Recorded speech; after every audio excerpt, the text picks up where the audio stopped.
Okay, it's past our time to start our meeting, so we will get started with the with the Accessibility Advisory Committee meeting today. I'd like to call it to order. Our next item is regarding the agenda. I'd like to offer an addendum to the agenda. I'd like to add membership. Where should that reside in the? Wherever you like, in the new business, if you like. Okay. Or if you want to put it sooner, it can be the top of new business. I don't see new business. Unfinished new business, okay. So under new business, we'll add membership. So number 2 will be membership, thank you. All right.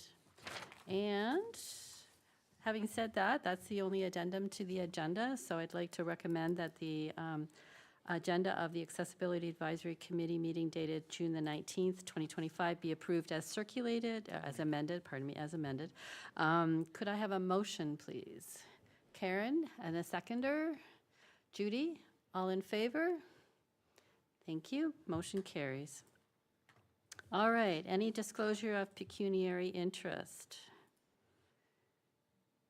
Hearing none, we will move on. Approval of the minutes.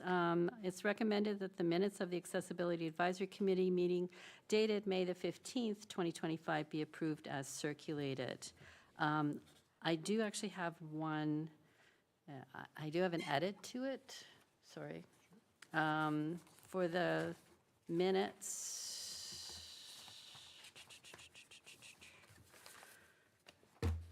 on the minutes under Advisory and Education Working Group, it says the Monday, May the 26th at 9:90 is when we're doing flag raising, so I just wanted to change that to 9 o'clock, please. And that's it.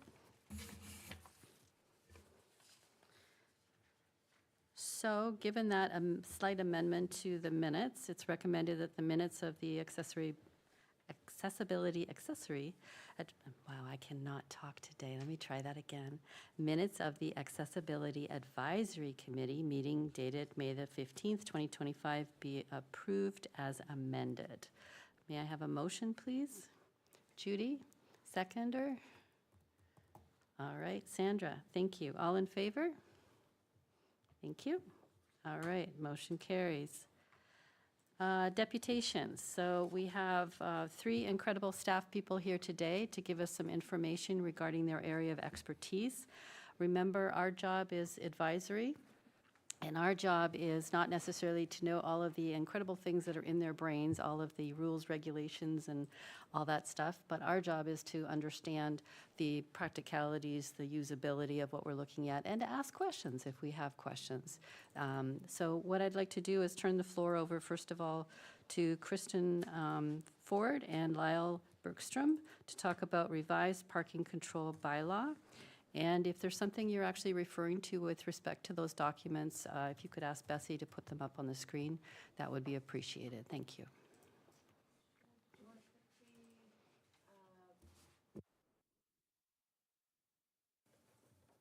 Through you, Madam Chair. Bessie, can you put the new bylaw or the proposed bylaw up on the...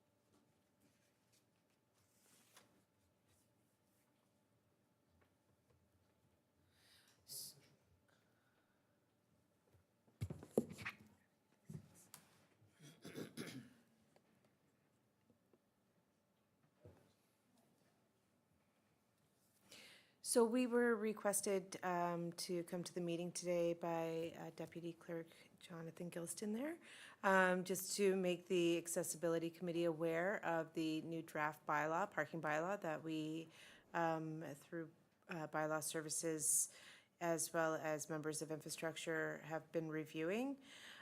Included in our parking bylaw, we now have sections for accessibility. Previous to this parking bylaw, we had multiple bylaws and upwards of 5 separate bylaws that were for parking on street, for parking in municipal lots, and also one for accessibility parking as well. And so through this bylaw, we've now consolidated all of those and tightened up some of our definitions, reviewed the Accessibilities Act, as well as included the provisions for the set fine as per the legislation through the HTA, the Accessibilities Act, and the Provincial Offences Act, which states that it's a minimum or a set fine of $300 for anybody parked without a permit in an accessibility space. So I leave it to the committee to review and ensure that we've included the proper definitions, as well as you'll notice that the schedule for the municipal lots that include our accessibility spaces is in there as well. And I'll open the floor to questions if there are any. Thank you so much. Does anyone have questions immediately? Okay, I have a couple of things. I see that section 10 talks about the accessible parking permit parking. I'll say that 5 times fast. I noticed in the earlier versions, which you said, the earlier bylaws, it actually talked about the number of spaces that need to be there that are accessible based on how many total spaces are there. Is that appropriate to put in here anywhere? Again, through you, Madam Chair. The zoning bylaw for private parking locations does stipulate, and Cheryl can correct me if I'm wrong, but does stipulate the number of designated parkings, handicap parking or accessible parking spaces that are required. For on-street parking, there was an initiative done back in 2019. For the life of me, I can't think of the title of that document that it was. It was correct, yeah, parking needs study done between bylaw services, planning as well as infrastructure that identified the needs for the town at that time. We've had future discussion about whether or not the departments feel that there's another need for this, and given that it was done in 2019, our population base hasn't necessarily grown exponentially. Could I interrupt for a minute? That actually isn't where I was going. I was just curious if there was, because I think there are guidelines somewhere that say if you have 8, if you have 9 or more spaces, blah, blah, blah, you have to have X number allocated to. So that's within our zoning bylaw. Okay. Yes, so it's that's somewhere been else. removed from the parking bylaw because it's just repetitive in nature. Okay, sorry. As well, it was also noted in the parking needs as well. So Okay. that's where our accessibility parking has also come from. Okay. And then you'll notice that at the end of the document, there's a bunch of schedules, I which did, includes your accessibility spaces as well within municipal lots. Okay, so if we go to the first Schedule A, for example, the first table, if you scroll down, yeah, like that one. So in that, is that where you say it shows me that there's So an there will be its accessible? own separate schedule. That one is for. No parking. No parking. Yeah, and then the next one's for maximum 3-hour parking. Keep going. It's all right, it's being painful, isn't it? Which page is it? I don't know what page it is, E or I F? can't. It's one of those two.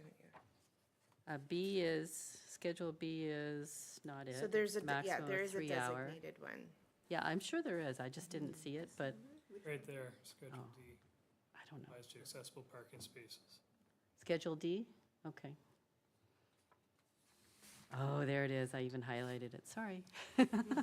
Okay, thank you. Perfect. So, based on what's here in Schedule D, does that represent what we have today in the town? We've currently done an audit through using our students, and they've confirmed that that's the number of spaces, that it is correct at this time, yes. Okay, thank you. That's perfect. All right. All right, let me just make sure I don't have any other notes. Okay. I think that's it for me. Anybody else? Okay, is there anything else we should know? No. Okay, so hearing nothing, I think we can move on. Thank you so much, both of you, appreciate it. Yes, Jonathan? Just in preparations for, I guess, because staff are going out for consultations or comments, we did prepare a resolution to say, if you had no comments, that it be, say that you had no comment or objection to the draft or to the revised parking bylaw. So, Could we just do the resolution that we support the revised bylaw as presented to us? I don't know if it's support is the terminology you want to hear, more so about they have no comments or objection, right? I think the appropriate resolution would be that bylaw services staff and infrastructure staff met with and, or along those lines. Yeah, what's the wording? Consulted with the accessibility committee, and through consultation, they don't have any comments, any further comments or something along those lines. Saw no need for further edits or further, comments just sound so, sorry, the word comments just sounds so low level. No, yeah, it's not that we don't have any comments, it's that what we see here, what we see here seems to align with what we have seen in the committee, in the town.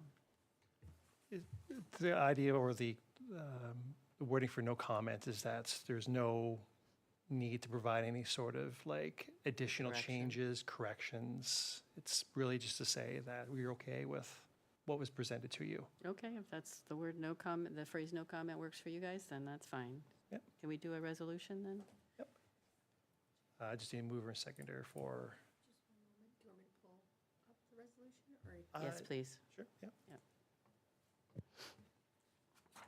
It's important that the folks back home see the resolution. It's also important that we have a couple of ways of seeing it, a couple of ways of hearing it ourselves, whether it's reading it or hearing it auditory as well. First one, right?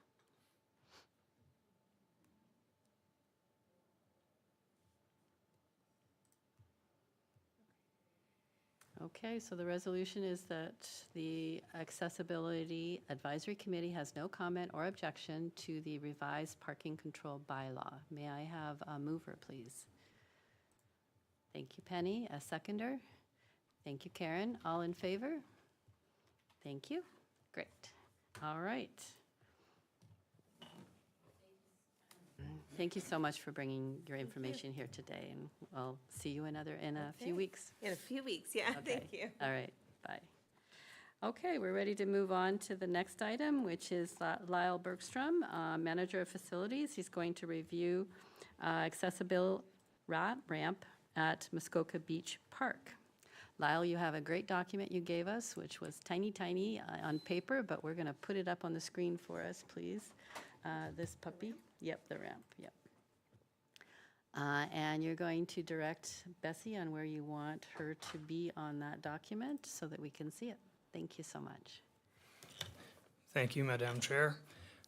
If you want to move the view to the ramp itself, the ziggy zag.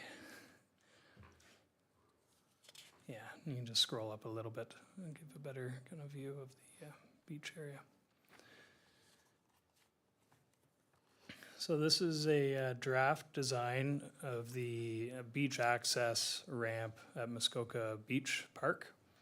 This is to gain accessible access to the beach from the parking area. It's in draft form. Our consultant sent it to us for review, and that's why we're sharing it with you today. It's been designed to meet OREG 413-12, which is Integrated Accessibility Standards, as a beach access route. It'll be constructed out of wood on a metal foundation, helical piles. And then at the base of this ramp, we already own and install the Moby mats, which is the accessible portion to get you across the sand to the water. So essentially, this is a draft form for review, so we wanted to provide it to you guys for comment. Do you guys have any questions, concerns?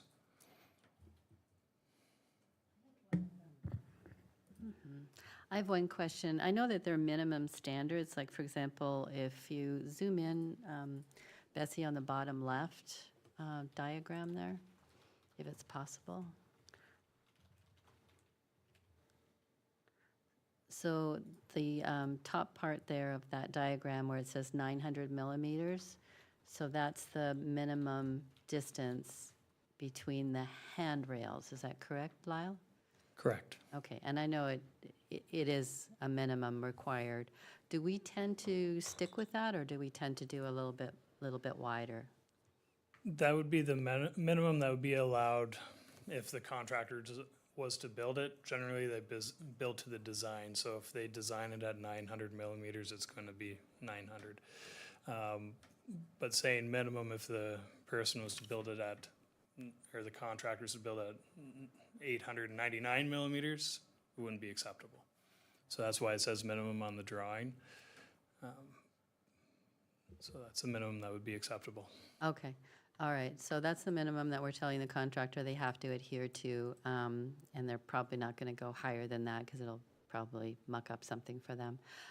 Kelly, I wanted to ask you, in your experience, is that tend to be where your ramps are? That's the distance that our ramps are in our homes, and it's fine with a single person, or maybe if you're supporting someone in the back. Where it comes into issues, if there's someone supporting, like say someone's visually impaired and you might need to guide them along, that's where you'd have a little bit of issues. But in terms of anyone in a wheelchair, you'd be able to assist them from behind. So. Okay, that's a very, very good point. The reason why I asked too is I've been looking at the London checklist, the City of London's checklist that they use for the same committee there. And London seems to have gone a bit higher in their minimum standards. They're at 1,100 millimeters. So I was just curious if that's something we've even, I know you're new to the city, I believe, Lyle. I'm not sure if it's something that we've considered before, going a little bit higher than the minimum.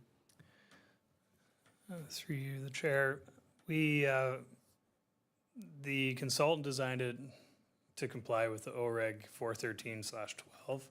We don't have a standard in Gravenhurst for accessible features. We lean on the regulations, so that's why it was designed to that specification. Staff didn't dictate what width to do. We just said we want to make an accessible beach access. So this is what was provided to us. But I'd be happy to go back to the consultant with any comments and see where we can go from there. Thank you, Lyle. Kelly, anything more? Can you turn on your microphone, please? It's quite all right. Sorry, I thought I was on. In regards to the beginning of the ramp, where would the accessible parking be in conjunction to when, are they close to each other, like where you're parking to get to the ramp? Because I know that beach quite well. It gets quite congested, so if you don't have a wide enough parking space to be able to get out and get through the ramp, could be difficult. Yeah, through the chair, we will have to create, I'm not sure where the accessible parking is there. I believe it's actually on the opposite side of the park right now. Yeah. So we would have to establish accessible parking within close proximity. That would only make sense. So we'd be in favor of doing so. Perfect. Okay, so what I'm hearing is a review of where the accessible parking spot is relative to the start of the ramp, and you're suggesting there might be an opportunity to bring those together closer, so that would be great. Absolutely. Thank you. We certainly do not, it sounds like the town does not have a standard as far as going beyond the building codes for railings and whatnot. So I guess my next question is, do we want to ask for a little bit more, a consideration, we recommend, a consideration for a higher width between the handrails than 900 meters, 900 millimeters, maybe going up to 1,100 millimeters? Does that seem reasonable to ask for? It doesn't mean we're going to get it, but we can always ask. What do you guys think? Because even, you know, somebody that needs help going down, whether you're in a wheelchair or whatever, you just need help. Yeah, okay. All right, so how about that then? If you guys are all in agreement, we ask if the town would consider going up to 1,100 millimeters, at least in this build, for the distance between the handrails. And if that could be potentially, I'm going a little further now, if that potentially could be a standard for Gravenhurst, that we always try to see if we can build out higher than 900 millimeters, and we're suggesting 1,100. Is that okay? All right. Could we have a resolution to that effect then? So you guys are amazing at writing resolutions, so. So just taking into two comments regarding the 1,100 millimeter width increase for the ramp and the request for the accessible parking spots to be relocated closer to said ramp. Were there any other comments that we wanted to include? Were those the main ones?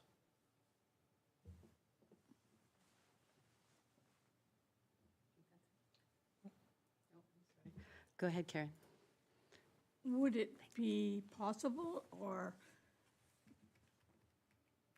that we go out to the site and as a group and have a, you know, maybe get this better?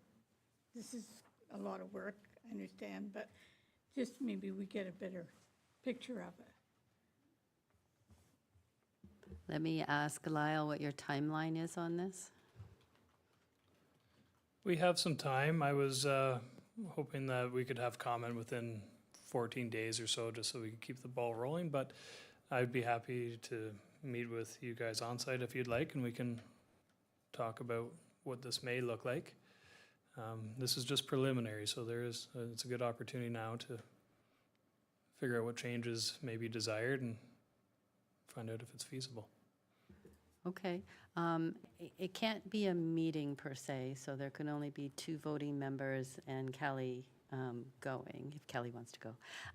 So does anybody have an opportunity in the next couple of weeks? Maybe we can figure out with Lyle after the meeting when you all can go and do a site visit. I'd like to try to keep within the 14 days if possible, so at least in the next week, yeah.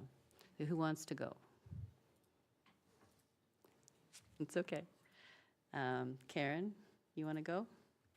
Yeah, but if you feel, you know, I don't want to push anything here. No, I don't think you're pushing at all. I think I'm seeing a receptive Like, it Lyle here, seems- so that's fine. Really awesome, but I don't know, maybe I'm better to have a look, Okay, so Karen, you're going to go? I guess. Sandra? And? Okay, just one moment. Kelly? Okay, so so we've got Sandra, Karen, and Kelly that are going to connect with Lyle to find a time when you guys can go out and have a site visit. Is that what you call it, a site visit? Okay, all right. All right, question? So I sort of suggest that Kelly probably has a better idea of the width from the homes that you've been in, so I trust your judgment on that. But I'm just wondering, Lyle, when I look at your design of the ramp, is it going down? Is it going up? I mean, on the picture, of course, it's flat, but I'm just wondering, what's the elevation? Like, is someone going to have any trouble pushing a wheelchair or walking up or walking down? That's just my question. In that, yeah, zigzag. Through the chair, yeah, so from the parking lot, it is all downhill to the beach. It is quite a grade to catch up, so to match the standards, 10% is the maximum slope. So that's why you see it zigzagging so much. Right. It's trying to stretch, make the distance longer to lessen the slope. Lessen the slope, yeah. So that's how they sent us their preliminary design. Maybe I haven't been out to site with the design looking myself, which I need to get out and do, but that's what they figured was optimal. But there may be other I'm just directions, thinking of but it is people all downhill. With people with crutches, people with disabilities, helping other people with disabilities. If the slope is too much of a slope, but I hope that's all looked after. I trust your judgment on that too, so I'm just questioning it, that's all. Thanks. So as Lyle said, the 10% slope is a standard max, right? Yeah, okay. And then, so they've given us a 10% here. Yeah, they use 10% here. Well, they've referenced 10% maximum. I'll reach out to the consultant to see if they have the grades actually set to see if it has to be constructed to the maximum or if it could be at a lesser slope. It wouldn't be a problem going down. It's a problem coming up. After dealing with wheelchair for a long, long time, it's very difficult to push up. So it has to be on a very easy slope. Okay. So, and I think it's important to also understand what a 10% grade looks like, and not today, but perhaps when you do the site visit, if there's some way that you could give them an idea what a 10% looks like, and that might help as well. Kelly, anything more to add to the conversation? Just at the width of the ramp itself, I just remember we had a fire inspector at one of our homes, not in Gravenhurst, but in Honey Harbor, and he witnessed somebody supporting someone up the ramp, and she was behind her, and she was visually impaired, and he strongly suggested that we increase the width of our ramp because of that, because she wasn't able, if there was ever a fire or an emergency, we wouldn't be able to support her out in an emergency without being behind her or in front of her. So it is, I don't know if it's applicable here, but it's definitely worth looking at expanding if we can. I'm going to take that one step further. That probably doesn't need to go this way, but if you're thinking about the ambulance taking a gurney, a stretcher, down the ramp and stuff, could they actually do it? And could they make the corners too? So that's just, go ahead. Through the chair, that's a great point. I will talk to the paramedics to see what they would require for a stretcher. There are rest points throughout this ramp, as you can see, but they may not be big enough. So I'll reach out to see about that. And also back to the Honey Harbor ramp, did they have any recommendations on what width would be required there? I can look into it and find out. I don't remember off the top of my head, but I can find out because we are in the process of expanding that ramp now. Thank you. Thank you so much, you guys. This is wonderful. Any last comments before we move on? We need to do a recommendation, do we? No? Okay. Just wanting to confirm, I guess, timelines for when they'll be coming together for reviewing the sites and officially providing comments from the committee. You guys, we won't be meeting until September. So can we wait that long, I guess, is in terms of the, no.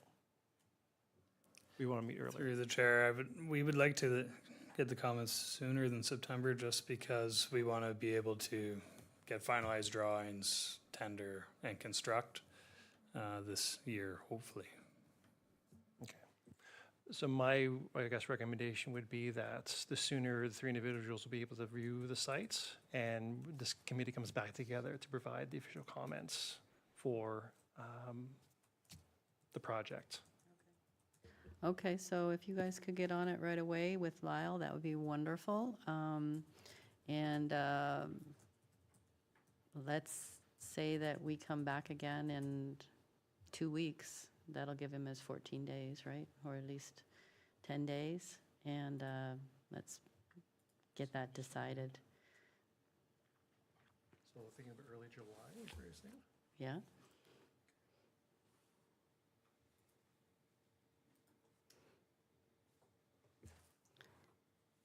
So we can earmark the early July. What we'll do is, we'll send out an email to everybody offering that date.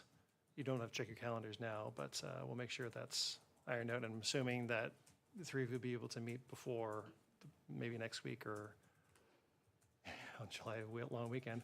But yeah, if you're able to do so within the next week, we'll be able to get the agenda out for Friday of next week. Okay, That should work for our timelines. As Okay. I'm assuming Lyle is available as well for the tour for next week. okay. So in closing, you guys are going to meet really soon, okay? All right, thank you. Okay, that's wonderful. Thank you so much. It's exciting to see the drawings, understand them a little bit more, hear your perspective, and hear everybody's perspective on the usability of these types of things. So thank you. All right, shall we move on? Okay. Thank you, Lyle. Appreciate it. Take care. Okay, Cheryl Wilson, Zoning and Site Plans Examiner, regarding the site plan amendment 0202025 for the address of 825 Muskoka Road South. Thank you so much for being here, Cheryl, and thank you for sharing your material ahead of time. It was really super helpful for me to take a look at what you gave us. So go ahead. Great, thank you, Madam Chair. Thank you, committee, for having me or inviting me. I wanted to just talk a little bit about what the site plan looks like. So through you, Madam Chair, Bessie, could you please put the site plan up for viewing? So I did have questions for you as well, because I wanted to know what you would be looking for to review. Now, what I can offer is that we don't have any comment or input on internal accessibility barriers. So it is all external. In our zoning bylaw, we do talk about, or we do have a lot of our barrier-free regulations for specific to parking size and location and number. So things you also may look at or may consider are the treatment for the driveways, or any sort of material that could prohibit easily accessible chairs, wheels of some sort, depending on ease of walking, even if it's a flat surface versus gravel versus pavement versus cement. These are types of things that you could comment on and advise on. Ideally, as a committee. Oh, thank you, Jonathan. Okay, thank you. So ideally, as a committee, the idea is that we want to keep or make public services and facilities accessible for everyone. And as you know, people who have accessibility issues or concerns, they're the ones that can help improve this for us, because it impacts them directly. So ideally, what I would be looking for from this committee is, oh wow. Yeah, so ideally, so at this stage now, this is a bit of a different site plan and proposal. It's a food truck development. So it's kind of an external restaurant or outside restaurant. So you can see that the parking is at the rear. In this case, it's a bit difficult to have parking closer to Muskoka Road, which is up here. There's more parking in here. This point, what we do talk about in our zoning bylaw is that if there is a requirement for up to 25 parking spaces, only one of those has to be accessible. So as you can see, the accessible parking is here, which may or may not be the best choice for accessibility and barrier-free purposes, as the truck's over here. So these are Could I the just- types of things. Sorry, Yeah. just quickly. Yeah. Where's the entrance to all of this, or the multiple entrances that people can use to get in, to the seating and to the trucks? Yeah, so the driveway is one-sided, so this is Muskoka Road, and the entrance is at the north end of the property. So There's no driving down here by any way, shape, or form. So the driveway is accessible two-way here, and then it wraps around. So it wraps around and then, sorry, I'm new to this. So there's the parking spaces here that would be accessible off the driveway, and then at the back, it would be mostly a pedestrian accessed property once you've parked, or even coming in off the street. Although there's no street parking here in this area. Sorry, so I'm out of my car, wherever I parked, I'm out of my car. Yep. Where are all the ways that I can get in to the seating and/or the trucks? Or is there only one or two ways in? I don't know how to move this back. I'm sorry, Bessie. Thank you, Madam Chair. So there's only the one driveway access in. I tried to scroll back, but I wasn't able to do that. Thank you, Bessie. So the driveway at the north end wraps around to the back. If you could just scroll back a little bit more, please, Bessie. Terrific. So then you see the driveway wraps around, and that is at the back of the property. And then there is the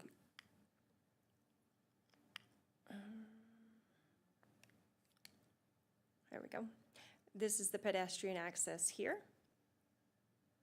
to the seating and then the trucks.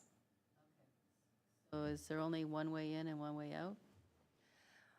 As you can appreciate with designs like these, you can generally, there's not going to be fencing on the parking, so you could sort of walk on invisible, they're invisible lines. Gotcha. So essentially, for the design that we review, yes, this is the access that we review and approve. So what types of things would the committee look for? What would you want to see? What would you be looking at? Surface treatment? Would you be looking at the location of the barrier-free parking space? The number, of course. And we do generally only require the minimum. So if there's a need or a desire to require more, then that's all considerations you can provide for our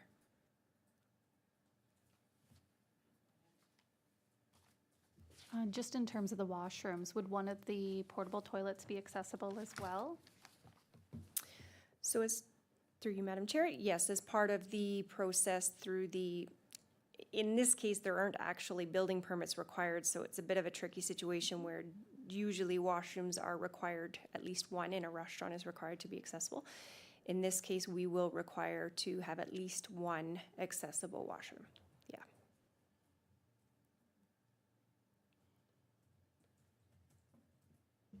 Let me ask the committee, is the accessible parking spot location a good place for it? Where it is now, so it's in the bottom left, right in front of the main entrance. Yeah, it's furthest away from the food trucks. You also have to go through all of the seating area, which I know it's not really clear how much room you have. 2.6 meters is that width, so that's the hatched mark beside the accessible ramp, which is where the unloading for the accessible vehicle would be. So that's the problem, is 4.5 meters is a significant piece of land that the space takes up.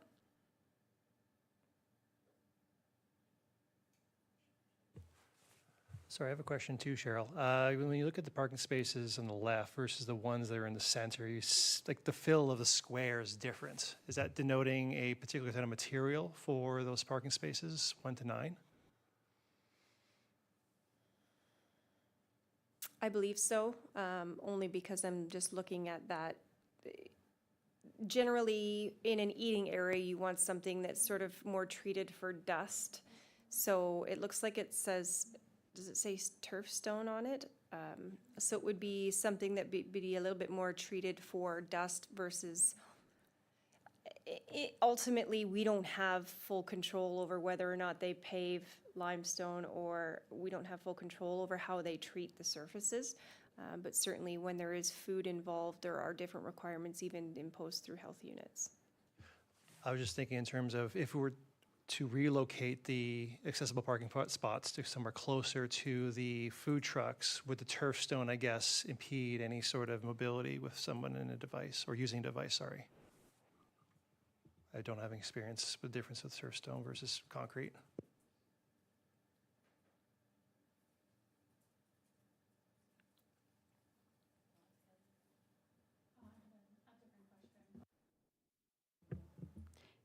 I was just wondering about the seating. Would any of the seating tables, like I see there's chairs around all the tables, would any of those be, like, are they standard, like, in the ground set chairs?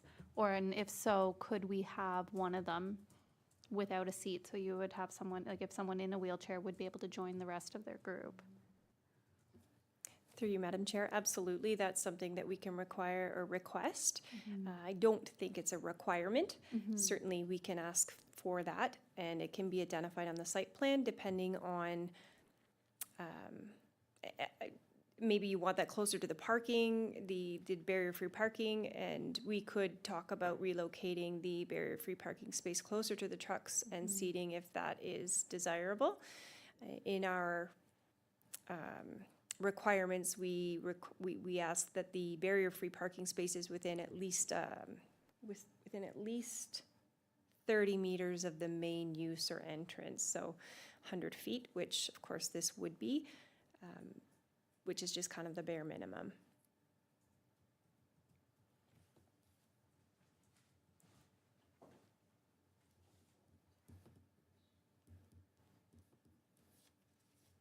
And through you, Madam Chair, to Kelly, you were thinking to have either removable seating, the ability to remove seating or slide seating out of the way versus stationary? Or even one seat removed from one of the tables, like if you get an accessible picnic table, there's an area where there's no bench around, so the chair can slide up. So it would reduce one seat. Per table? No, even just, it wouldn't even have to be per table, Okay. just even one or two. But Through you, Madam Chair, I agree with what Kelly's saying. I have seen tables where they've actually had a little plaque that said wheelchair, or seating for wheelchair or something. So it would be nice if more than one, because you may have more than one wheelchair at the ends, yeah. And I do feel that pavement is, or asphalt or whatever, is easier for pushing wheelchairs than gravel. That's a tough one, yeah. Even walking, if some people have, trouble walking, it's easier with a cane, it's easier on asphalt, so, yeah. Can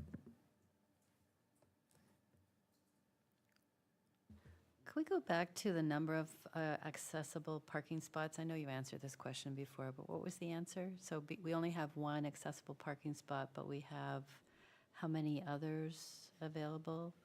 15 or so? 16? 17? Sorry, it looks like there's 18, including the barrier-free, Okay. Madam Chair. Now, the requirement is from when you require 1 to 25 parking spaces, one of those has to be barrier-free. So it's the minimum. So if you required 5 parking spaces, you would still require 1 barrier-free. You're welcome. So I would appreciate any comments that you have, and moving forward, I know we do circulate to Deputy Chair Gilston. If written comments would be wonderful, and then we can incorporate those and take them back to applicants on any suggestions that you may have.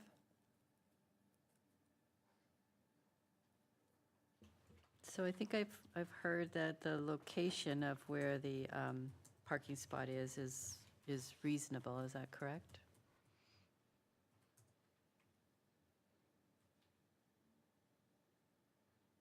If I got anything wrong, let me know. Go ahead.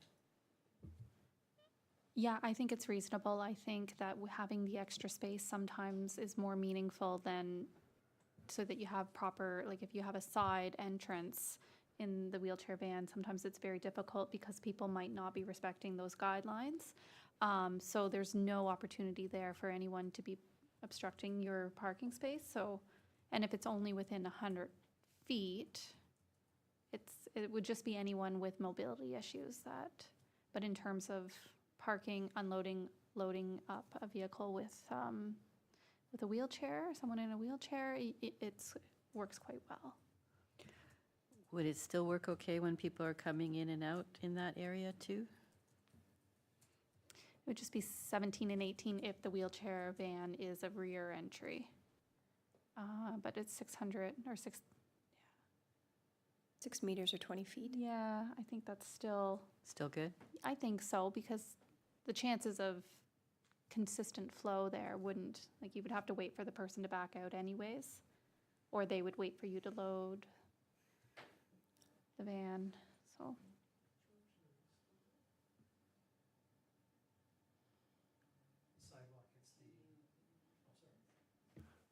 And sorry, Cheryl, the sidewalk for Muskoka Beach hits the, I guess, the, like, big rectangle, which is a pathway, I'm assuming, right? It's not like a foliage or Through you, grass. Madam Chair, yeah, it's actually going to be landscaped area. I envision we'll have some plantings right along Muskoka Road as you, so we'll have a little bit of a visual barrier here just in this section, right along Muskoka Road. And then this idea will be usable space for leisure enjoyment. Anybody who doesn't want to sit at a table, perhaps. So how would pedestrians come in from the sidewalk? Is that the pathway? Through you, Madam Chair, I don't see, there is no direct access, so the district doesn't really require, permit more than one entrance off of a district road. So there may be a delineated area, I'm not sure, in the driveway for pedestrian. I can look into that, but I don't think there'll be a designated pedestrian area walking in off the street. There may be people walk over the grass, I'm not sure.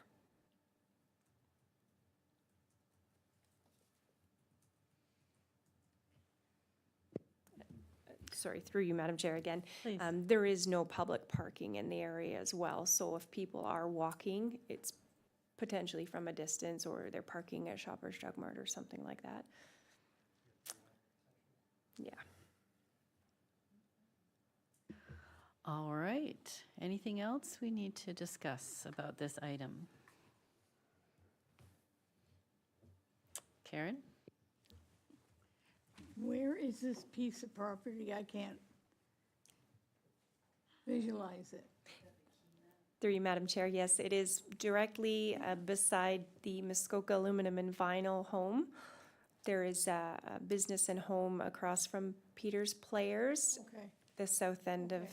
town, yeah, right on the main street. all right. There was a food truck there at one time. There was, yes. Okay, thank you.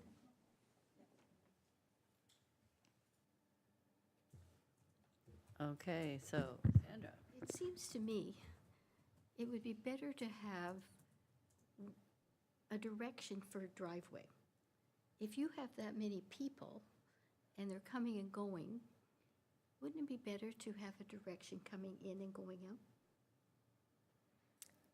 Through you, Madam Chair, do you mean surrounding the, like a U-shaped, is that what you mean No. on the, Or On the two property? driveways, like have one coming.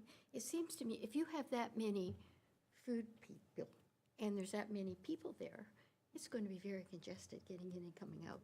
So if you had a direct in and out, it might alleviate that problem. I don't know. thank you, yes, I can certainly, Might be an idea to suggest anyway. yeah, there is just sort of back, because this is a district road, there are requirements for number of entrances and accesses from district roads. In this case, there could be, I don't think there would be a visual barrier here for access because it's not right directly on the corner, but we do generally, when the district issues entrance permits, they're not issuing more than one per property. And that's such a busy spot anyway, getting in and out onto the road. It is a busy spot. All right, thank you. Penny? Yes, through you, Madam Chair. A couple of questions. One, I mean, they might consider a stoplight there because it is a busy street and it's getting busier. Have you got food trucks already lined up to go in that space? And I guess my next question is this something that we're thinking of trying to stop food trucks from being elsewhere? Or is it just a potential for food trucks? Pardon? Okay.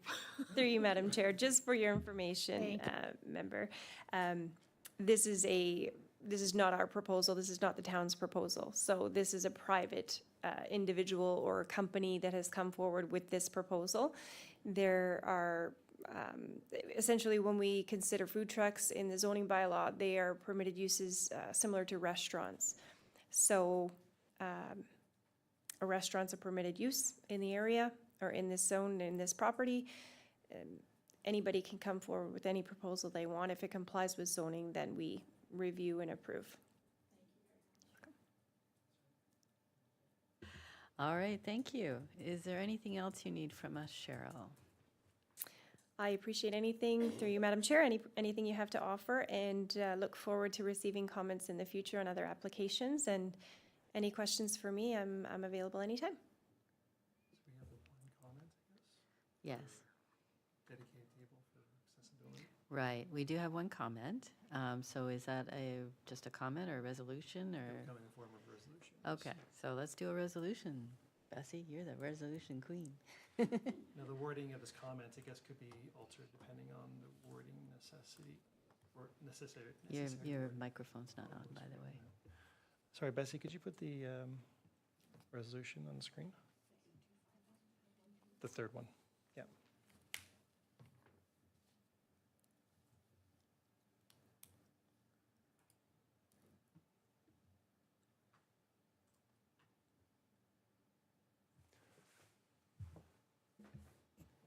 Okay, it looks like we have a resolution that the Accessibility Advisory Committee submit the following comments to staff respecting site plan amendment 020-2025 for the location of 825 Muskoka Road South. Please have one table dedicated to removable seating for wheelchair accessibility.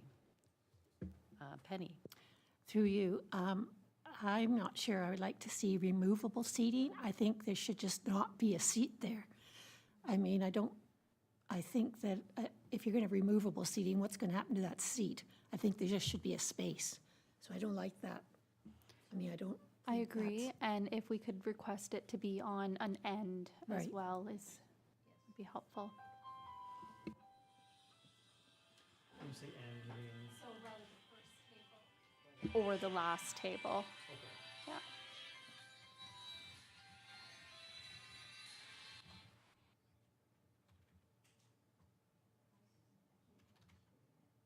At either end of the.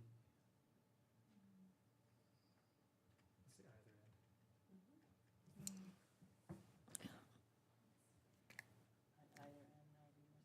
I know, it's just legal and specifics. If it's circular. Site. What's the way to say it, Cheryl?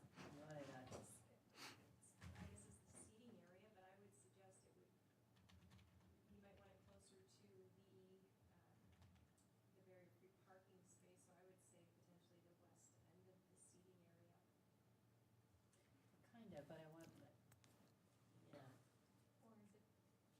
Better closer to the food if you had to walk all the way. I guess, yeah. I don't know.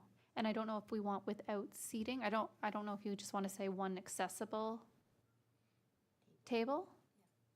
Yeah. Because you want other seats there for other people to join. Mhm. So location, how we iron that out? Located, you said on the west? Through you, Madam Chair, that's just a suggestion only because it's closer to parking, and quite often people are more exhausted after they have a meal. If mobility is an effort, for sure. Yeah, and if the washroom's down at that end too, everything's, Yeah, I think if we narrow it down to one, they're more likely to accept it. our suggestion as well. okay. Thank you.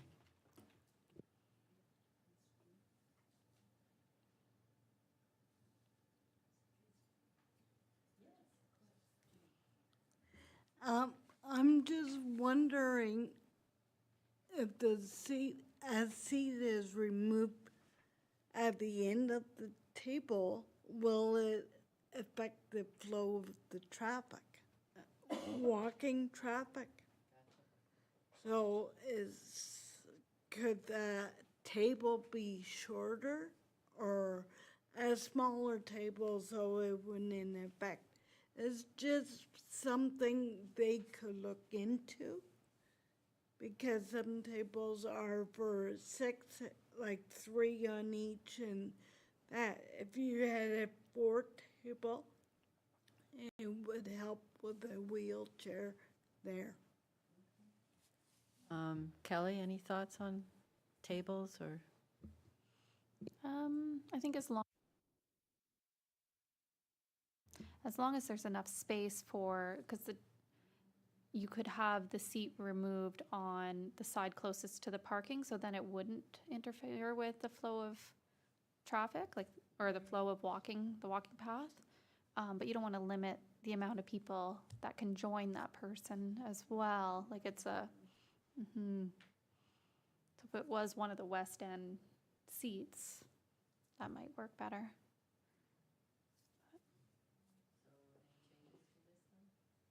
I don't think so.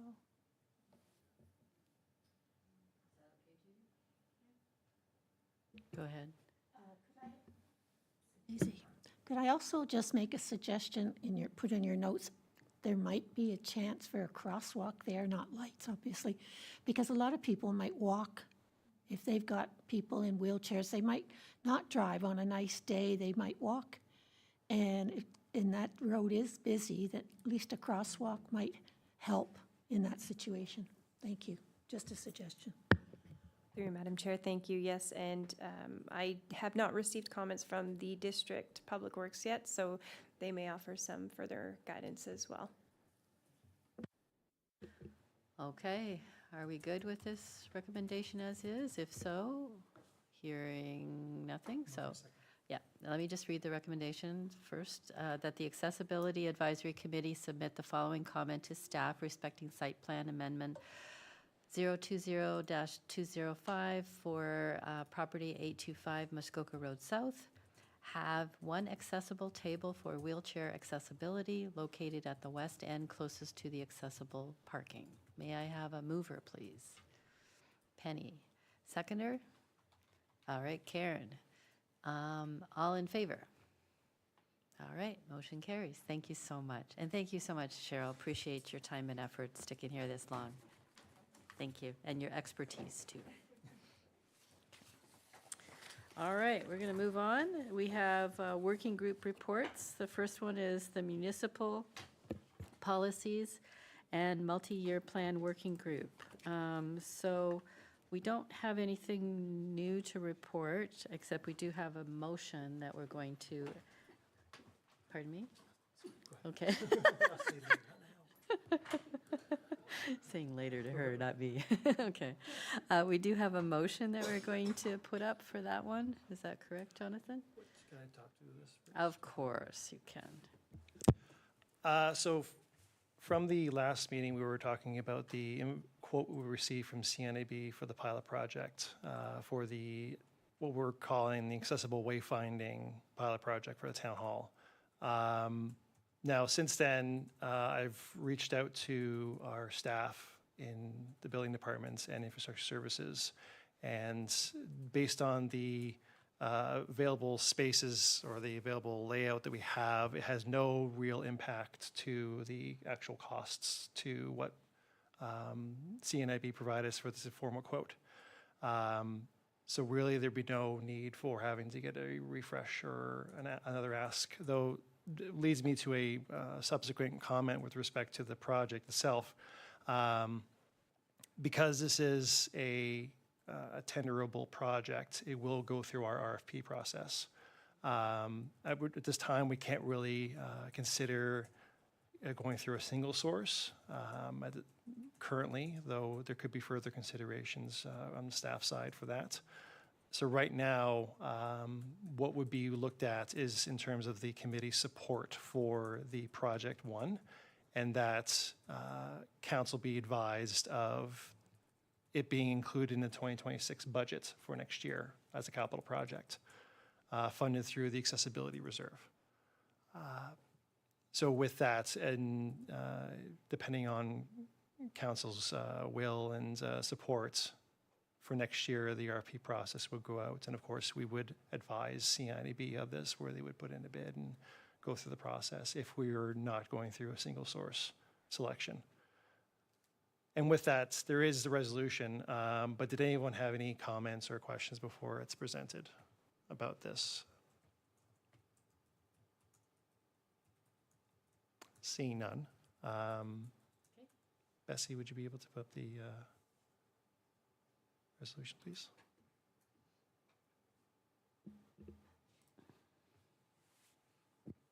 So the resolution is that the Accessibility Advisory Committee supports the Accessible Wayfinding Pilot Project, and that the mayor and/or council include the project as a capital budget item for consideration in the 2026 budget, funded through the Accessibility Reserve.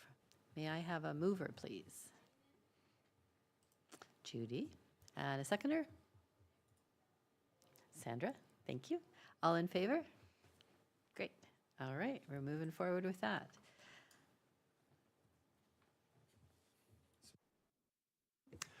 Thank you very much for that.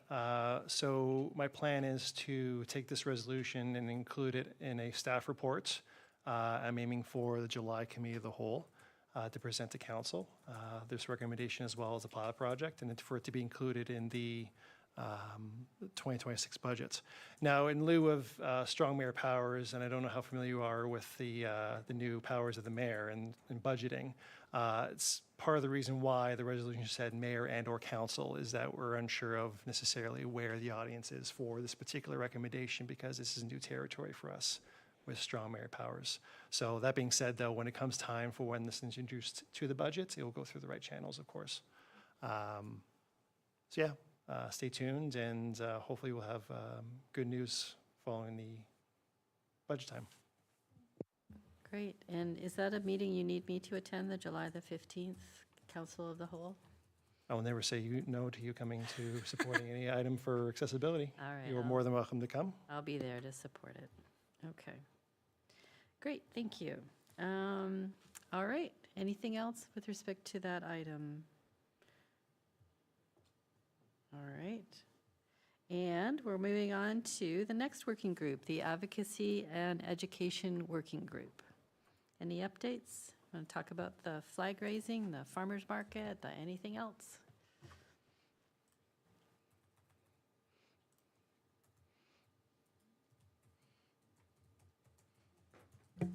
Well, through you, I think the flag raising was very successful. I think joining in with your group, it brought out a lot more people. That's probably the largest, as Mayor said, it's the largest number of people at a flag raising that we've ever had. So that was very positive. And I wasn't able to stay very long afterward for the social side, but it looked like quite a few people came in and enjoyed refreshments and discussions. So I thought that was very positive. So I hope we carry that tradition on, and we'll probably even get more people. Yeah. Okay, anyone else? Karen, Sandra? No? Very successful. Kelly? Yeah, I agree. For community living, we were quite happy with the support, and quite proud to be part of the Gravenhurst community and be so supportive, so. Great, excellent. I really enjoyed the event as well. I stayed until pretty much the end, and even bought raffle tickets, but I guess I didn't win, right? But yeah, it was a wonderful opportunity to have so many people there advocating for accessibility in our community, and having great people speak as well from your organization, the town. It was really priceless as far as I was concerned. And then the cool picture and social media of all of us. It was, I thought that really showed a lot too. So thank you. What was that? Yes, yes, absolutely. Yes, thank you getting the media to come. That was wonderful. Was it Cogeco? Yeah. James Bowler from Colchico, or Woohoo. Your TV, so. Shout out. Yeah. That's great. Okay, thank you. All right. Does your group want to talk a little bit about the farmer's market or anything else? We have the wheel. We have the wheel. All right. And the cover. Okay. So we've got the wheel, the spinning wheel ready. You guys are going, who's up June the 25th? Penny and Karen are going to be at the farmer's market. So if anybody wants to talk to these two people about accessibility, please. That would be the primary thing. Come to the farmer's market. Take your chance on spinning the wheel. Have a little discussion, and maybe you'll get a little something to eat too, right? Whatever you want. Within reason, snacks, moderately nut or small items would be appreciated, like cupcakes or anything baked goods. Nothing too extravagant would be much appreciated.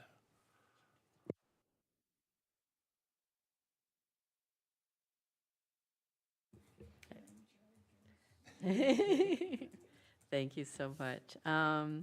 All right, so you guys are going to have to come up with some questions or whatnot to ask people, or some discussion items as they're wherever they land on the wheel. All right. Okay. All right. Yep. For those who participated last year, there have been a few changes from feedback from town staff and those who were participating in the tent. There are additional seating provided, and the location of the tent is shifted closer to the parking lot, I believe, from where it was before. So it'll be a little bit easier for you to get to if you were to park in the main parking location. I think that was about it. Just wanted to mention that, actually. Yeah, thank you. You can be there, staff will be there, starting for 9 o'clock. So anytime between 9 and 2, you're welcome to be there for however long you are comfortable. Oh, that reminds me. The accessibility committee pamphlets are also included within the staff table accoutrement or items to give away. So they'll be on hand for you to hand out to people if they don't grab it from the table.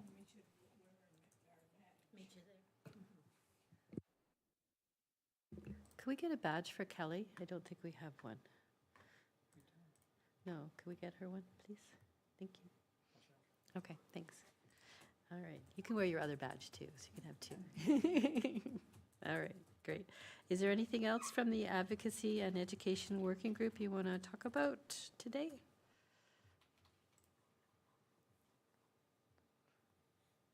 I'm doing that moment of pause. Okay, hearing nothing, we will move on.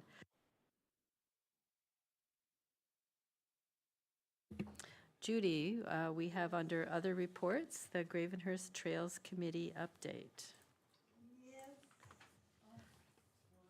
It's okay. Yes, I attended the meeting last week, and they had a bit of an accident a week or two before, but no one was seriously hurt. So they're working things out of what to do, what not to do, and all that, and then they'll report back to the town worker to involve the town employees of what the group won't do from now on. I gather from what I'm hearing, this is a fairly new committee. Okay, so the committee is just working on how to arrange their schedules and all that. So it sounds like that part is good. They're still working on trying to get affiliates to maybe help a certain trails or pathways. So, and they're coming up with new pathways that may be in town that might be included, might not be, and all that. So the group is still feeling themselves out and what to do, but it sounds like everyone's getting organized to and settled in what the group wants to do. So that's all I have to report on, because I don't go out on any cleanup detail. So, but it does sound like it's getting off the ground and wherever. But I wanted to ask anyone, if you just think about it, if you know of anyone or any group that might be a good fit for an affiliate to this Trails Group Committee, and just pass it on to me. So one they're looking into right now is Hiker Babes, and I've never heard of them, but apparently it's something they might go to. But it's just a thought to, if you just think of anything, pass it along to me and I'll pass it along to them. Excellent summary. Thank you so much. That's wonderful. Any questions, follow-up comments at all? No? Okay. All right. Well, let us know if there's anything we can do to help support you in the work that you're doing. Okay? You've got lots of people around the table that can give you some ideas. Okay? All right. Thank you. So the other thing is the District Accessibility Advisory Committee update. So we only meet, I think it's twice a year. So we met on May the 26th, and we'll be meeting in October, I think it is next. We had a really, really big agenda, and I'm going to go through it fast. So we only had 7 items, all right, that I'm going to talk about today. One was a great presentation by the Deaf Access Simcoe Muskoka Services and Supports. Gave a great overview of how they support people and what services are available, et cetera. I've circulated the document. Did they get circulated at all? Okay, all right, so let's pull them to the other side. Thank you. So that's the first document, and then there's a couple of others there too. I don't know if we want to add another affiliate position to this group, but that was what I was thinking was the Deaf Access Simcoe Muskoka Services and Supports might be an organization that we approach for another affiliate spot. So I'd be interested in your comments on that. What do you guys think? Maybe? Yeah? Okay. Okay. And the other, so that was number one. The second update that they gave us was a great presentation on the DRT, which is known as the Demand Response Transit in Gravenhurst. They came here and gave a presentation to us a few months ago. And since that time, they have expanded the area that they're using for the ridership. Doesn't quite come out to where I live right now, but it's a lot bigger, which is great. I believe they still have it just for $5 a one-way ride, which is exceptional. What I like about it is if you're savvy on your phone, you can download the app and put in your information there and get your ride. Or you can call, and if you're not in a good area, you can call to get your ride, etc. Karen? Is there a special rate for seniors? I don't think so right now. I think everybody's, there's a special rate, I think, for kids. Kids might be free, or, yeah. Someone said that had used it and she only paid $3. Well, maybe there is a special rate then. There's your answer, your question and answer. Yeah, it's pretty cool. I would highly recommend people to try it. I'm going to actually be trying it in the next couple of weeks with a relative of mine, just to see if we can figure out how to use it and, you know, all those sorts of things. I think it's a great opportunity for people to use those services. Do you have the number offhand? No, I do not, but I can certainly send it to you guys. Yeah, absolutely. So any questions about more questions about the DRT? All right, moving on to number 3. They did an update on the committee's mandate and terms of service, and so that was really helpful. My question to you is, Jonathan, how often do we update or at least review our terms of reference? Officially, whenever you like. We typically do or like to do a subcommittee review once a council term, generally at the end. We might be doing one this term for next year, but I'm still to confirm that. But is there any particular changes, or you're just looking to do like a general review of the terms of reference? Personally, I think it's important to remind us about what our terms of reference are, and in that process, just make sure that everything still looks reasonable in alignment. That's all. So nothing that we do need to do every year, but maybe before our term ends, which it ends November 15th or something like that. So the last meeting for next year would be in June. Your term as the committee would end at the end of the council term, which is in November 14th. Okay, so if we could have a review of our terms of reference before we end our term, then at least the next committee coming in, assuming some of us are new, would have a good starting point. Just to prelude, I guess, any discussions regarding the terms of reference, the majority, if not all, the information pertaining to the mandate and responsibilities is lifted directly from the AODA. So there wouldn't be necessarily much more to add beyond what your legislative mandate is. That being said, if you wanted to review the composition in terms of how often you meet, that could be included, but I'd be hazard to say that anything more could be added with respect to your responsibilities. That's okay. I'm not looking to have more responsibilities for us. I'm just looking to have clarity on how things went. So before the end of our term, looking back.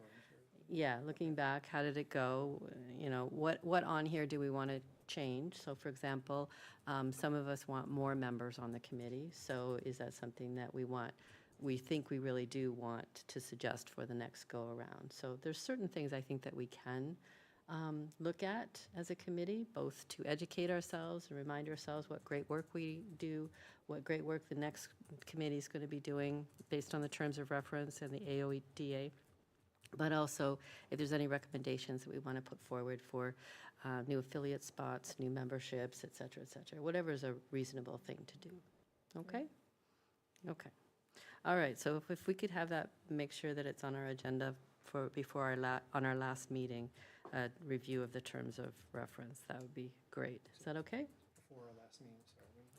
Well, whenever our term's up, you said you flipped around from July to June to September. A year from now, sort of thing. Okay, yeah, a year from now. Yep. Okay, that'd be great, thanks.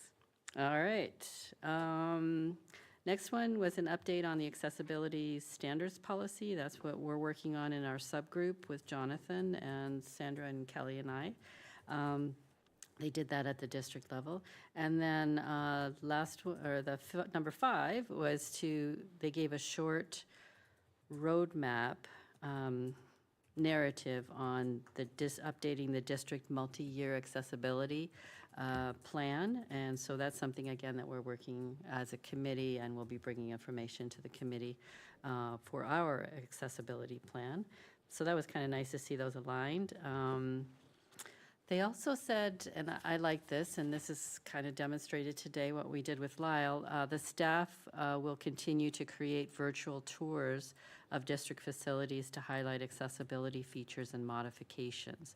So that was the other thing that I really like about the district one, is they kind of get your hands dirty, if you will, and get in there and look at things, and they give you nice narratives and nice pictures of, you know, what they hope it will look like or what it does look like now and stuff. So that was good. And then lastly, the other thing that I did is that I did a nice quick summary of the work that we're doing. So that in the process, all three of the accessibility committees get a little bit of time to talk about the work that we are doing.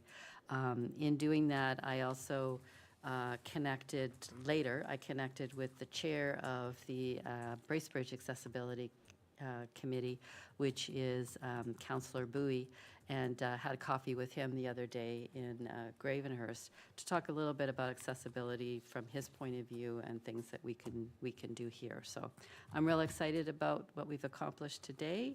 And I know we're not done the meeting yet, but I'm real excited about what we accomplished today because I think it aligns very nicely with what we're trying to do as a committee, which is really get in there and understand accessibility from many different perspectives in the town.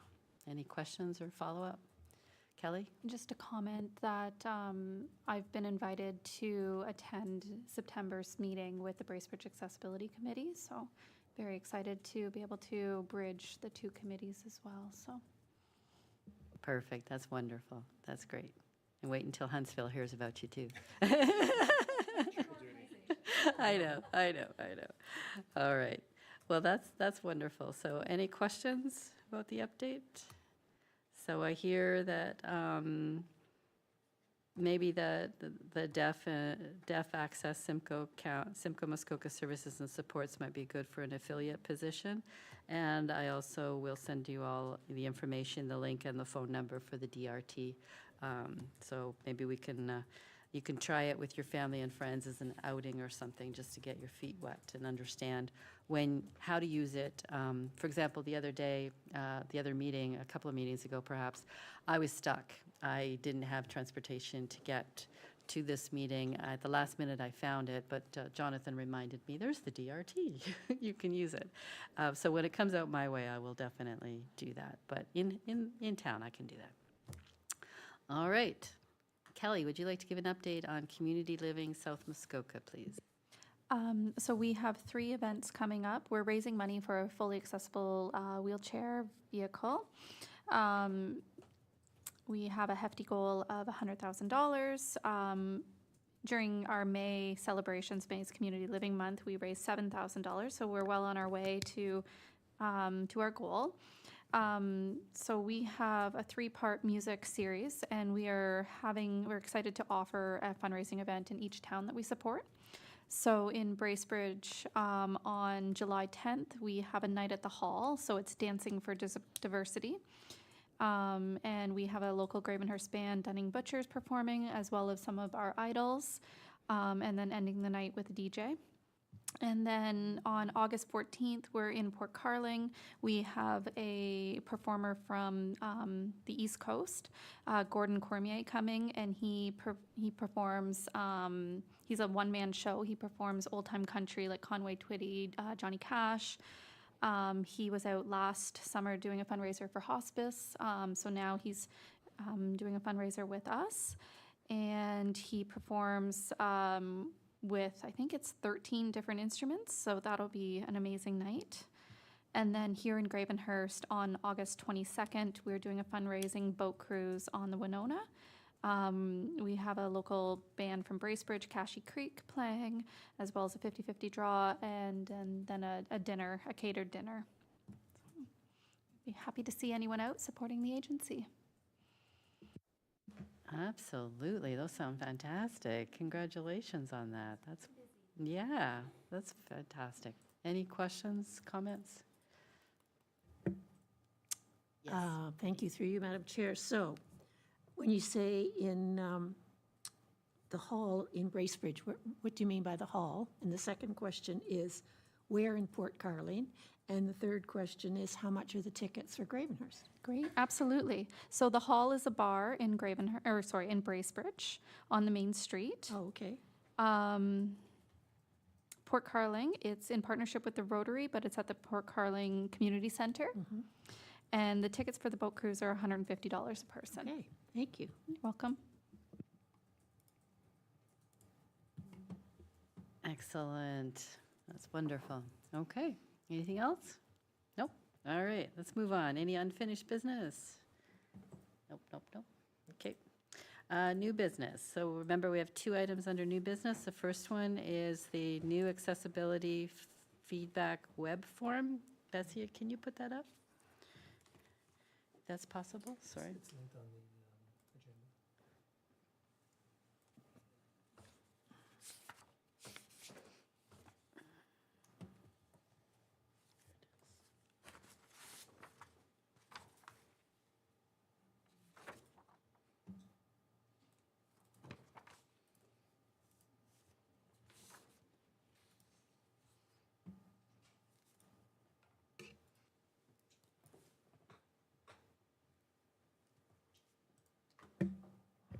Through you, Madam Chair, I've just been reading through this, and I'm just wondering, this would be an interesting form for the people at the farmer's market to be able to hand to people, so we'd get some public responses back from that. I don't know if that's something that you think is appropriate, but No, because, I mean, we might get it verbally, but if Karen and I on next Wednesday were able to say, would you like to fill one of these out while they're there, we hold on to them, and then they can get back to the committee. Rather than giving it to people, we never see them again. But if we say, would you like to sit down and fill out this if you've got a suggestion or a complaint or a compliment? Okay. So, I mean, if we could get some printed out Yeah. to be taken to the table for next Wednesday, or I could pick them up before Wednesday. Good idea, and it would be good to have a couple there, but the benefit for them being able to do it online is that they don't have to travel to town hall in order to drop it off. So if they're out-of-town people or I don't resident. to take it away, I want them to do it there. Oh, well, Yeah, I want them Okay. to fill it out at the table. I don't want them to take it home, okay. yeah. So I'll pick them up if you can have them be Tuesday or something.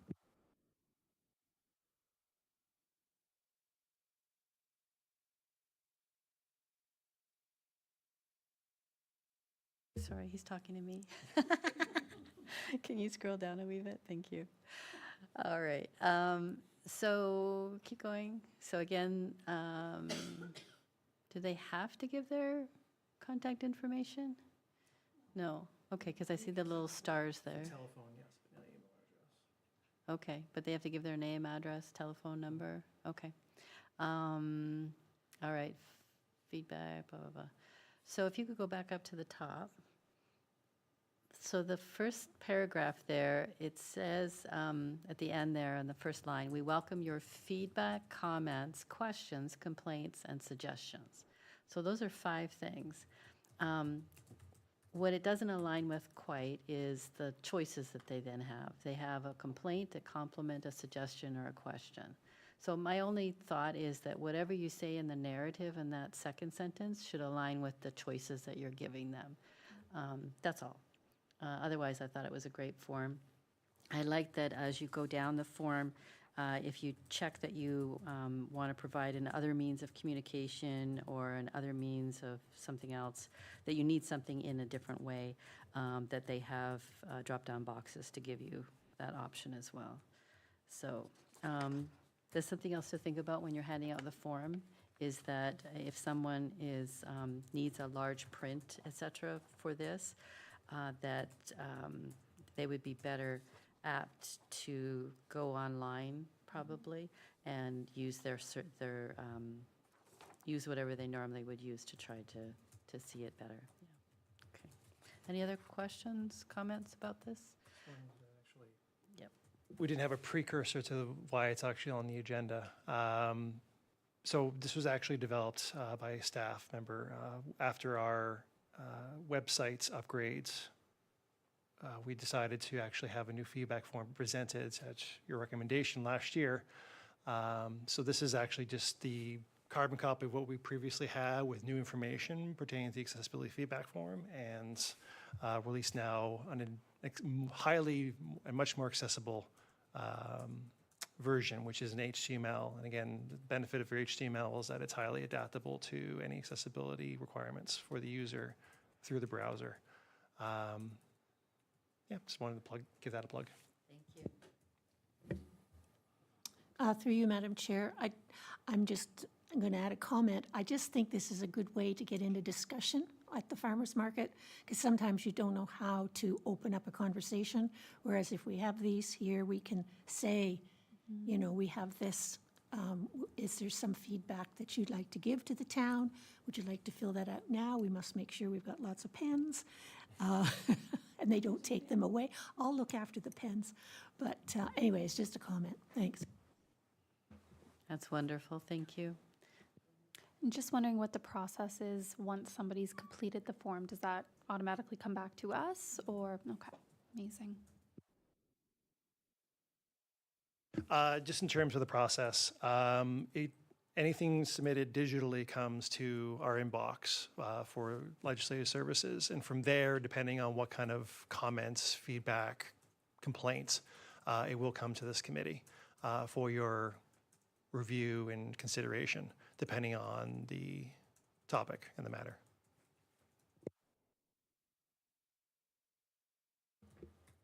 Thank you. Okay. All right, anything else? Okay. The second item under new business is membership in the committee. We've been having some wonderful conversations with Dave Cruz, and he has asked, and we've agreed, to move him from a voting member of the committee to be a non-voting honorary member of the committee. And what that does for us, which is really great, is it allows us to still have him with us, telling us all about, sharing all of his expertise, and we really, really love that. What it also does is it allows us to then open up now 2 positions available on the committee, one that Ralph was serving in and one that Dave was serving in. So now that allows the town to more logically and easily go out one time and ask the town council if they would approve recruiting for two new members to the committee. So these would be voting members of the committee. So if you know of anybody that you believe would be great to serve on this committee, please let them know. As a voting member, we do ask that you're available to attend as many of the committee meetings, and as well as the working group meetings as well. So this is a working position, but as a voting member of the committee, you are paid $50 per meeting that you attend to. I think it's a maximum of 8 meetings, but I could be wrong on that, per calendar year. And you do get your paycheck at the end of the calendar year, so it's a nice little Christmas bonus, if you will. It's not a paycheck, sorry, it's not a paycheck, it's an honorarium and remuneration. It's a wonderful thing. So you're not working for the town, you're just getting a little thank you for the work that you do for accessibility. So, any comments or questions on that? Yep. Just with respect to the opening position, as the chair noted, the 2 openings will be going out for advertisements probably within the next couple of weeks. We'll get an advertising campaign for the summer to advertise, and that'll be the point for interested individuals to submit their applications. The other thing I wanted to note, so when coming in September, hopefully the 2 new members will be able to participate in this group, or starting in September. The other thing I wanted to note is that Dave also had the position of vice chair. So we are now vacant a vice chair position. This is your opportunity for those who have, or are not, or have not been vice chair to put your name in for the ring. So I'm looking at the 3 official members. But then again, yeah. New. But that being said, the 2 new members could also have the opportunity to be vice chair. So it may fall on them to be voluntold in September to be vice chair. We'll see. All right, so y'all are expecting some gift baskets coming from me, right? All right. Yeah, there you go, gift certificates, gift baskets. No, I would really appreciate someone stepping forward in our September meeting to be a vice chair, because it's a wonderful opportunity for someone to get the hang of things, being the chair when I'm not available. It's also a wonderful opportunity to engage with the town in a different way behind the scenes with a few different ways. So it's a cool thing to do. And Jonathan's super helpful and respectful with his time and our time in what we do together behind the scenes. So it's be a good thing. So just putting it out there. All right. Yes, Sandra? Would it be appropriate to ask Kelly to be a permanent member? No? You can do that later, but we cannot. You can do whatever you want with her after the meeting, but not during the meeting. Because you're going to look for 2 new people. I understand, but there's also a conflict of interest issue that That's fine. she'll talk to you about. That's fine. Okay? All right, thank you. Did we want to make a resolution for now or later?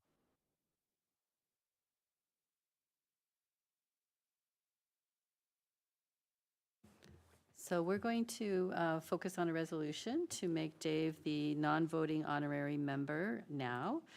So that means anytime he wants to and is able to come to the meeting, gosh, we would love to have him here. Really appreciate him and his expertise. He's been on the committee, 20-plus years? Well, Penny says forever, but 20-plus years, which is amazing. And he's seen Gravenhurst improve the accessibility over those 20 years, and we really want him here whenever he can be. So that would be great. So I think Bessie's working on the resolution for us, and so we'll just give her a second before we put it up. Yes, Pretty straightforward one. that's okay. We're supporting it. We should see it. Yeah, yeah, yeah.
Oh, it's down yonder. It went over that way.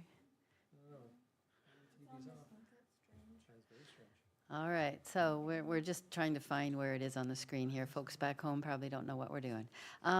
So the resolution is that the Accessibility Advisory Committee appoint Dave Cruz as an honorary affiliate member. Is it honorary affiliate? Yeah, What could be honorary member? honorary officially member. Affiliate.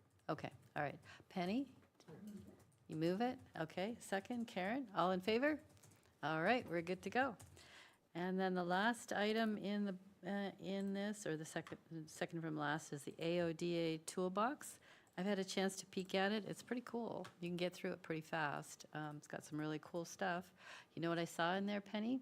Is they had a little article talking about Fort Erie, Ontario, that they did a pilot test, the town, with businesses that weren't accessible, had a step, and they had these things from a company, I can't remember what their name is now, built in there, but it's really cool. So take a look at that, because that's a really neat idea for our town, for sure.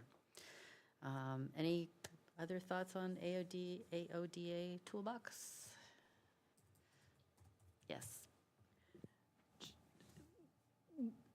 On your, what you just said about the steps, is that something that the town would have to approve?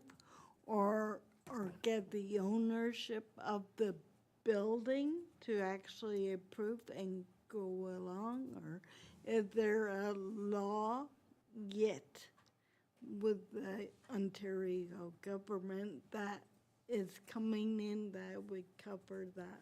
I love those questions. That's perfect. As I understand it, these are private buildings, so that they're not covered under the law because of that. Right. I know that there was a great presentation from the businesses downtown to the council just recently regarding trying to create opportunities to improve the flow of traffic, et cetera, on downtown. What they did in Fort Erie is the town sponsored buying those little ramps for the businesses, but the businesses had to agree to put them out and take them in and, work with them and stuff, so, yeah. Through you, Madam Chair, I do believe the BIA did go around to the businesses a few years back and discuss this idea, and I think the problem was the cost and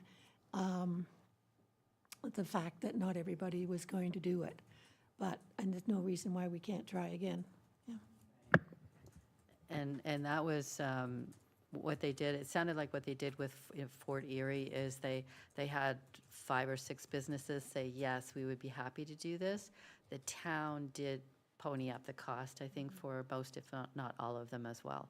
And then they did an assessment period to see, is it really going to work? Are we happy with it? And then more businesses came on board afterwards, about another 10 businesses to do it as well. Through you, is it possible to get a price, what they paid for that? Because it could be an experiment that the town might take on. I know that the budget is pretty tight, but sometimes the town does take on experimental things and tries a few things, so we could try it. I know like the Albion has 2 steps, and it would be 2, well, I don't know if you could put one on the sidewalk and one on the step. I don't know. You couldn't do that for 2 steps, but if it's just 1 step, you could, yeah. Well, let me provide some information to the committee about the actual article, and then a link to the company that they used. It doesn't mean it's the only company, as we've heard from Jonathan.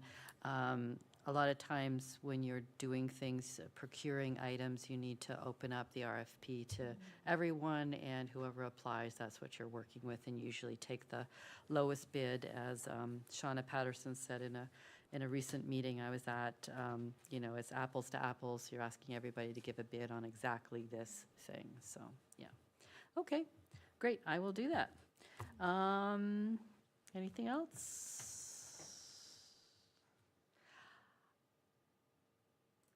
All right. Before we adjourn, could we also add to possible agenda items for our next meeting in September? I know that the Gull Lake Park Playground hasn't come to us yet. I don't know if it will, because I know they were trying to install it this summer. So if there's, even if it's a post-discussion, it's installed, yay, I'd like to see it come to this group, because that is one of our mandates per law to focus on and provide advisory feedback on playgrounds. So the Gull Lake Park Playground would be great. The second one is the update on the Centennial Center handrails. And if we could just get an update on that, that would be super duper too. Anything else, you guys? Anything else I've missed we want to talk about per our work plans? Through you, I guess, talking about handrails. It's like a nightmare. The handrails at Gull Lake Park. Okay. I think that's a rotary-driven item, probably, because the seating is rotary based.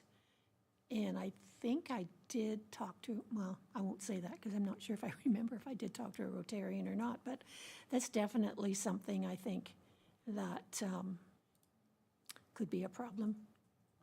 But All right, so I believe, if memory serves me right, it's the heritage stairs that we were focused on, and I think the directive, but I could be wrong, was that if we were really focused on handrails on the heritage stairs, we had to actually go to the Heritage Committee first and talk to them about the need for railings. And so is that correct, Jonathan? Yeah, okay. So does anyone want to volunteer to approach and get on the agenda for the Heritage Committee for the fall to talk about the hand railings on the Gull Lake Park heritage stairs? through you, Madam Chair, I don't mind being the person to do that, but does it have to be at that end? Could it not be at the other end? As long as there's handrails at one end, do they have to be at that end? I don't know Jonathan? what ends we're talking about, Well, sorry. or the heritage stairs, are the heritage stairs at both ends of the seating? Are the heritage stairs in two places or just one? I think it's just one, isn't it? I don't know. I guess that would be a question Because, to ask them. okay, Yeah. So, because I mean, if it's not heritage, if heritage doesn't want to have anything to do with this, there's another end to the seating that people who need handrail can just go in the other way. so how about, I suggest next time you're at Gull Lake. Well, maybe take a Wednesday, peekaboo. Yeah, yeah. you and I could take some pictures. Yes. Okay, yeah. And then get a sense of what it looks like, and then decide if it seems reasonable to get on the Heritage Committee's agenda, okay? All right, perfect. Okay. Anything else? I know this has been a long meeting. I really appreciate you guys so much. Thank you. All right, so we're ready to adjourn, right? Right, okay. Our next meeting date is Thursday, September the 18th at 3 o'clock here in the council chambers. It'll also be live streamed and taped. I need a motion to adjourn. Judy, second? Karen?